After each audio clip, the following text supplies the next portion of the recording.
There are many companies with dark origin stories, but the story of Tata may be the most horrifying. Today, the Tata Group is one of the largest auto conglomerates in the world, holding ownership over brands like Range Rover, Jaguar. However, behind the innocent facade of these iconic cars lies one of the darkest histories in the world of business. The history of Tata is a story of dark secrets.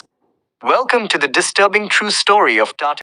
Tata Motors Limited, a $42 billion organization, is India's largest automobile company and is a leading global manufacturer of cars, utility vehicles, buses, trucks, and defense vehicles.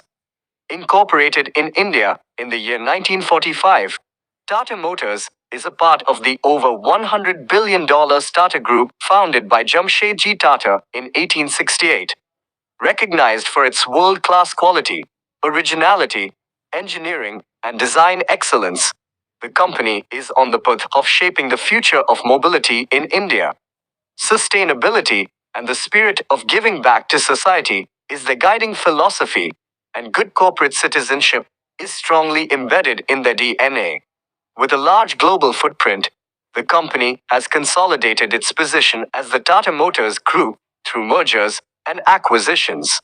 It has a network of 76 subsidiaries in India and internationally, which provide a host of engineering and automotive solutions. Some of the world's most iconic brands, including Jaguar, Land Rover in the UK, and Tata Daewoo in South Korea, form part of the automotive operations of the group.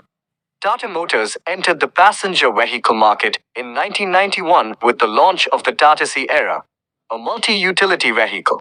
This was followed by the launch of the Tata Estate in 1992, a station wagon based on the existing Mobile light commercial vehicle. Tata Sierra was launched at the price of 5.88 lakhs rupees in India. The Sierra was also one of the first cars for private transport in India, and, being built on the Tata X2 platform with side members and crossbars, could be used on every road surface, especially the uneven ones being proposed both rear-wheel drive and four-wheel drive. In 1998, the Tata Indica was a B-segment car launched by the Indian manufacturer Motors. Compared to the Tata Sativa, the Tata Indica tends to induce more relaxing effects and is better suited for nighttime use. It was the first Indian hatchback with a diesel engine. It was the first passenger hatchback from Tata Motors, with previous models being station wagons and SUVs. With the launch of Tiago from Tata Motors in the year 2016, the company started to regain its lost reputation once again, which marked the rise of Tata Motors even after his lost track for quite some time. The pricing, product specifications, and outstanding features were integrated into the car so as to target Indian middle-class buyers who would be using the vehicle for personal use and not for a taxi.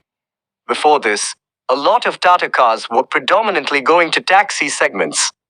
Now, in spite of that, the same is not happening, as Tata Motors have simply outperformed the market since the year 2016. Tata Motors made a very smart move by promoting Tata Tiago and attracting the attention of the buyers by taking the football icon Lionel Messi. Tata Motors set an excellent example of how to change customer perception by changing its brand position by launching a new product range. Still, now, there is a very big opportunity for the company to increase the share of its market from 7 to a whopping 15% in the next 3 years of time.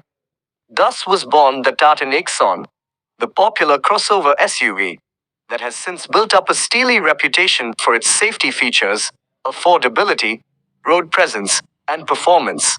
When introduced, the Nexon became the country's first made in India, sold in India model to register a 5-star rating from global NCAP. Since then, the vehicle, offered in as many as 69 variants, has sold over 500,000 units, helped largely by robust supply chain. Nexon was in between the old and new architecture, and that helped Tata Motors come back strongly. The Nexon, which launched in 2017, the Harrier in 2019, and the Arletroy in January 2020, contributed to as much as 60% of the sales in the last fiscal. Of that, Arletroy and Harrier were manufactured on the Alfa and Omega platforms, respectively. The two platforms, the first of which was introduced in 2018 on the Harrier and later the Arletroy, marked a shift in the company's practice of developing specific platforms for every model. There is also the company's hatchback, Tiago, which was initially christened Duca, that has been holding steady in terms of sales and clocking over 6,000 units a month since the past few years. The Nexon has truly changed the fortunes of Tata Motors. In many ways, it was the game changer. Somehow it managed to understand the pulse of the customer. There is no doubt that the past 5 years have seen a significant turnaround, and most of their launches during this time have been timely and targeted the mass segments. Along the way, they also ensured they addressed issues of quality and even brought on board global suppliers, which helped quality standards. In the last fiscal, Nexon was the top-selling vehicle for the group.